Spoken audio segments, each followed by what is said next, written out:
Welcome to our channel. If you want to verify your Expedia host account, follow these step-by-step instructions to ensure your account is properly authenticated and secured.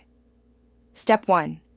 Open your web browser and navigate to the official Expedia host website. Make sure you are using the correct URL to avoid phishing sites. Step 2. Log into your account using your registered email address or username and password. If you've forgotten your login credentials, use the password recovery option. Step 3.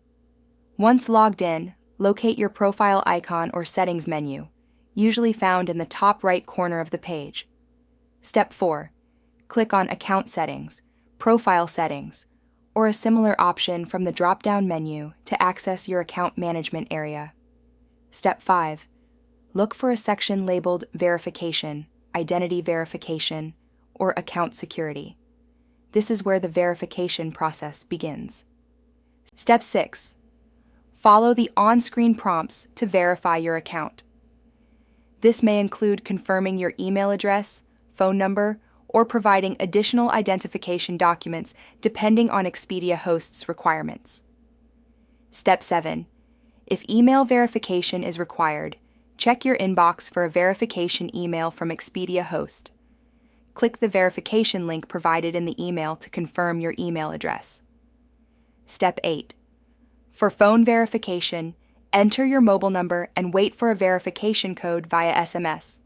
Enter this code in the designated field to complete the process. Step 9. Some platforms may require additional identity verification, such as uploading a government-issued ID or proof of address. Prepare these documents in advance if needed. Step 10. After completing all verification steps, you should receive a confirmation message indicating that your Expedia host account has been successfully verified. Check your account status to ensure the verification badge or indicator is displayed. Don't forget to like this video and subscribe to our channel.